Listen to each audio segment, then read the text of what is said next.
The Super Bowl is on. The room is electric. Everyone is screaming, and he just sits there, unbothered, unmoved, like he is watching paint dry. His name is Marcus. And while every person in that Columbus, Ohio living room is on their feet, jerseys on, faces painted, screaming at a television screen like their lives depend on the next play, Marcus sits in the corner still, nursing his drink, staring at nothing in particular, not angry, not sad, not even bored in a way anyone could explain, just completely, utterly indifferent.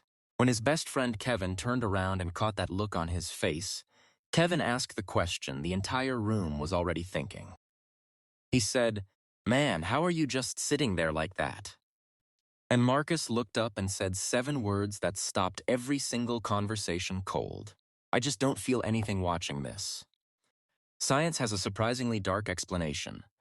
Before we go any further, let us know in the comments where you are watching from. We would love to hear from you, and do not forget to hit that subscribe button so you never miss any of our upcoming videos.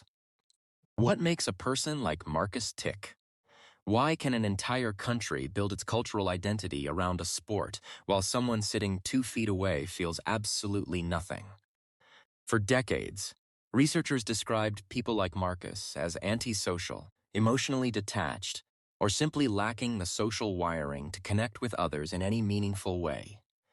But in the last 15 years, a completely different and far more revealing picture has emerged from behavioral science.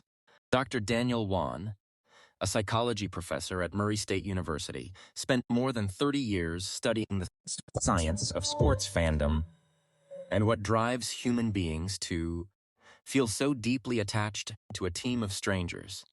What his research quietly revealed about the people on the opposite side of that equation, the non-fans, the indifferent ones, the men and women sitting in the corners of screaming rooms, was one of the most overlooked findings in modern social psychology, and almost nobody is talking about it.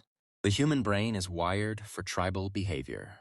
For tens of thousands of years, belonging to a group was not optional. It was survival. Team sports tap into those ancient tribal circuits with remarkable efficiency. When your team scores, the brain floods with dopamine.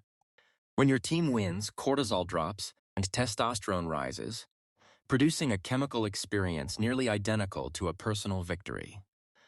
The crowd becomes your tribe. The jersey becomes your identity. The stadium becomes your battlefield. For the vast majority of people, those neurological responses are automatic, deeply felt, and entirely natural. But for a specific percentage of the population, studies consistently estimate somewhere between 15 and 20%.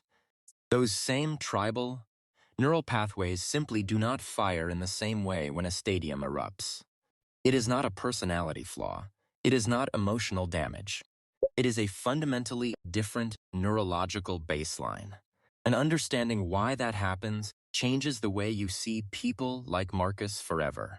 Psychologists studying the Big Five personality model, one of the most rigorously validated frameworks in behavioral science, identified a consistent pattern among people emotionally disengaged from sports. These individuals may score significantly higher on a trait called openness to experience. This trait is the strongest predictor of creativity, intellectual curiosity, and the capacity to find reward in abstract ideas rather than in immediate concrete outcomes. For Marcus, watching a football game felt like being asked to care deeply about something with no lasting meaning once the final whistle blew. But present him with a difficult problem, a documentary, a complex conversation about ideas, or a blank page, and something entirely different comes alive in his mind. Something that most of the people screaming in that Columbus living room would struggle to name but have almost certainly glimpsed in someone they quietly admire. This is not about intelligence. It is about where the brain is built to find its deepest sense of reward. Research published across behavioral science journals found that non-sports fans are disproportionately represented in careers requiring sustained individual focus, software development, architecture, writing, music composition, and academic research. These are not people without passion. Their passion moves in a different direction entirely, toward depth over shared spectacle, toward the slow build over the immediate win. Psychologists call this a high need for cognition, a trait defining people who find genuine pleasure in complex, effortful thinking and who lose track of time when engaged in work that truly challenges them. Marcus left that Super Bowl party before halftime, not because he was upset with anyone in that room, and not because he believed himself superior to anyone there. He had a project waiting for him at home, and across that same city, thousands of other wired just like him were doing the same thing. Building, creating, reading, or solving something. While the rest of the world watched the clock, there is a second trait researchers consistently link to people like Marcus, and it explains something specific about how his mind works. It is called absorption, the ability to become so completely immersed in a task that everything else, including time itself, effectively disappears. Studies show that people who score high on this trait are wired to experience intense focus as a primary source of satisfaction, in the same way others experience it through social excitement or a roaring crowd. For Marcus, losing 4 hours to a coding problem or a book was not avoidance. It was his version of the crowd going wild. The reward was simply access through a different door. And this is what makes that finding scientifically significant. People who operate this way are not retreating from the world. They are engaging with it more completely than most people realize, on their own terms, at their own depth, and in their own time. There is one final finding from this body of research that consistently surprises people who hear it for the first time. Researchers studying social plotting patterns found that individuals who disengage from large group rituals like sports fandom are significantly more likely to form deeper, more durable one-on-one relationships.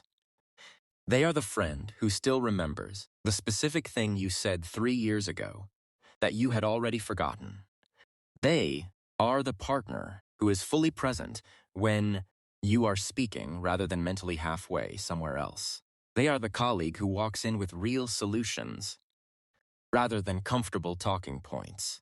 The same psychology that makes them immune to the pull of a crowd is the exact same psychology that makes them extraordinary in quiet, personal, intimate moments.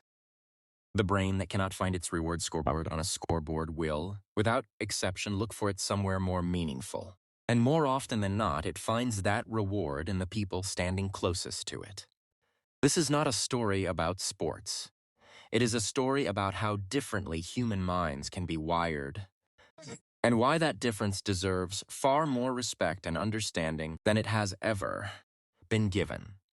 The person sitting quietly in the corner is not broken. The person who changes the subject when the score comes up is not cold or impossible to reach. Science has given us the language to finally understand what Marcus always felt, but could never quite explain. That some minds are built for the roar of the crowd, and some minds are built for the silence that follows it. The world needs both of those minds equally. If you recognized yourself anywhere in this story, drop a comment below and tell us what your passion goes toward instead. And if someone in your life looks like Marcus, maybe now you understand them just a little better. Subscribe for more psychology that explains the people around you and the one staring back in the mirror every single day.